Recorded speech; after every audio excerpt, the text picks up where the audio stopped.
Hello everyone, Dave Stevens with Advanced Behavioral Health. You may be asking yourself, why is Dave starting a video in a bathroom?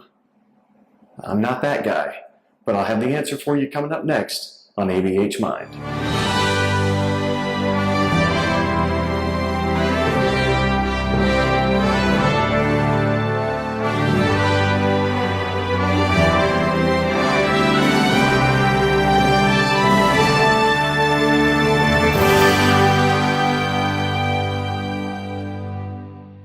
Okay, so today's video is about OCD, Obsessive Compulsive Disorder. And what we're going to talk about is what is OCD. We're going to talk about what I call the anatomy or how OCD functions. We're also going to look at the treatment for OCD, which is exposure and response prevention. And we're going to look at one specific type of exercise that we can use with OCD for one particular type of obsession. So it's really, really warm in this office, and surprisingly or not, it's cooler outside. So let's take this video outside and begin talking about what is OCD. So what is OCD? OCD is Obsessive Compulsive Disorder, and it is a psychological condition that consists primarily of two main symptoms. The first symptom is going to be obsessions, and obsessions are unwanted, intrusive thoughts, ideas, images that just pop into a person's head. They don't want to have them, they're undesired, and they bring about tremendous amounts of distress, anxiety, and a lot of uncertainty for the individual. The second symptom is going to be compulsions. And what a compulsion is that it's a behavior or a thought pattern or something that the person engages in to help reduce the anxiety and the distress found with the obsessions. And sometimes these can take on the form of a ritualistic type of thing, or it can be in the way of something that just doesn't seem rational for a person to do, but they have associated this with the reduction of anxiety.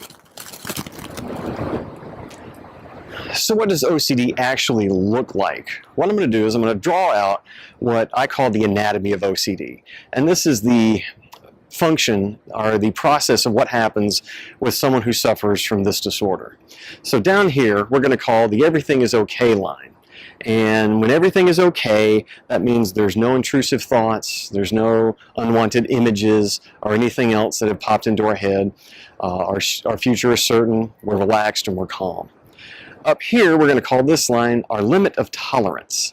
And what that line means is that if my anxiety or distress or anything gets above this line, that means the individual feels as though they absolutely cannot tolerate that feeling. And they will do almost anything to alleviate that amount of distress and anxiety. So we're coming along here, and then at this point is a trigger point. You know, an intrusive image, an unwanted intrusive thought. And what that does is that skyrockets our anxiety well past the limit of tolerance. And it's at this point up here where we find the compulsion. And what the compulsion is designed to do is, again, bring down and reduce the level of distress and anxiety for the individual with OCD. The only problem with this is it never actually takes away that feeling for very long. We find that it keeps going up, and we keep having to do the compulsion, and it comes down. And we repeat this pattern over and over and over again, which that's part of the nightmare of OCD. So with exposure and response prevention, what ends up happening is we take away all of this, we take away the compulsion, and then what we do is, in place of the compulsion, this is where the exposure takes place. And you'll notice that we are exposed to this horrible, unwanted feeling for a little bit longer, and sometimes a lot longer.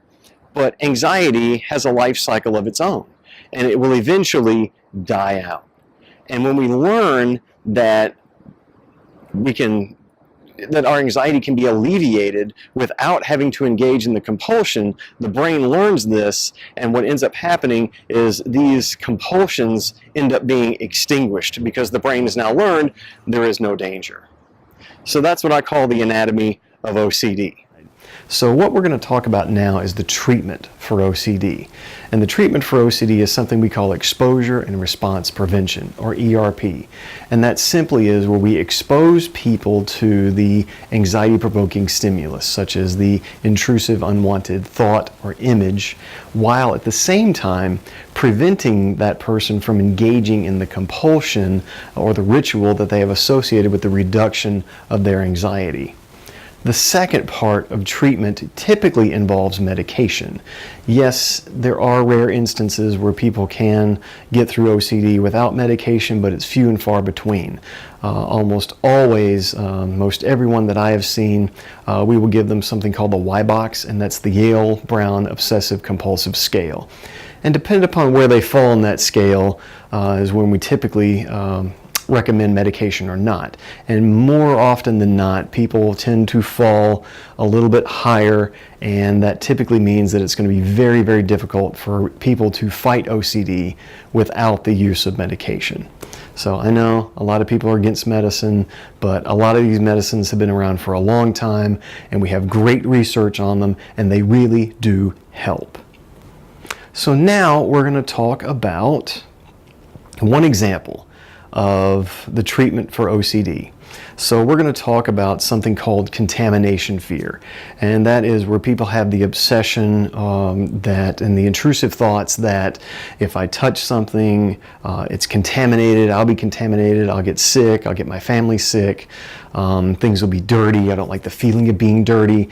So with that contamination fear, a sample of what we would do for that through exposure and response prevention is where we will do some exposure. And so let's go downstairs and show you what that looks like. Okay, so we're going to try an exposure exercise. Come on, follow me. So here's our example of exposure therapy for someone who has contamination fear. So what we're going to do is we're going to take our contamination rag. It can be anything. It can be a sock. It can be, this is just a simple handkerchief. And so what we're going to do is we're going to go around and we're going to touch things that seem contaminated. So it looks like this.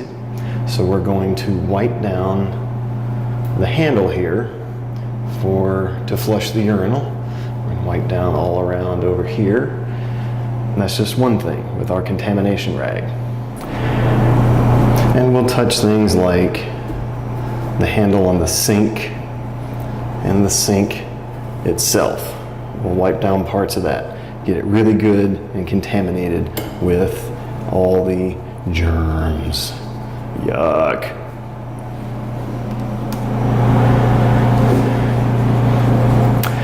And we'll wipe down certain things like the door handle on the outside of the stall. So we make sure that it's now really good and contaminated. And so I'll show you what we're going to do next. Or what we can do is we can take our contamination rag and we can rub it in the dirt and get it all good and contaminated. And now that it is, I will show you what we're going to do next. So now that we have our contamination rag all good and contaminated, what do we do with it? Well, we contaminate ourselves. We rub it all over so that we make sure that now we are just as contaminated as the rag. And what this does is this will expose the individual to those really horrible and uncomfortable, distressful emotions. And what we don't want to do right now is engage in the compulsion to reduce our anxiety. So we sit here being contaminated, very uncomfortable, very distressed. But if you'll remember from our anatomy of OCD, the anxiety will eventually die off. And what we find is that the individual begins to extinguish that compulsion. They have learned to become comfortable with being uncomfortable. And this is the key to fighting obsessive compulsive disorder. It's the key to getting rid of these unwanted, intrusive images, thoughts, and so forth. So remember, OCD just doesn't have to be about contamination. OCD can be about anything We can become obsessed with body image. Am I too fat? Is my nose too big? We can become obsessed with having to do things perfectly. I have to give this presentation perfectly, because if I don't, then whatever worst case scenario will occur. It can be, well, I can't be around such and such, because if I'm around such and such, then that produces this unwanted, intrusive mental image. So what I learn is to avoid. And a lot of OCD is about avoidance. We want to avoid these horrific and horrible, intrusive images, thoughts, and emotions. And another part of a compulsion can be what we call reassurance seeking. And what reassurance seeking is, you say, for example, a family member comes up to their mom or dad and says, "Am I fat?" over and over and over again, because they are seeking that reassurance that they're not fat and that everything's okay. And once that reassurance is provided, that will bring down their level of anxiety. But as we've seen, it doesn't last for long. So they will keep coming back and keep repeatedly over and over and over again asking and seeking for that reassurance. So as you can see, OCD is an absolute nightmare for people who suffer with this disorder. So if you or someone you know suffer from OCD, please do not wait to seek out treatment. OCD only gets worse as time goes on. You can find help right down here at the bottom of your screen. That's the website for the International OCD Foundation. You'll find the name of a qualified mental health therapist that can help you with exposure and response prevention.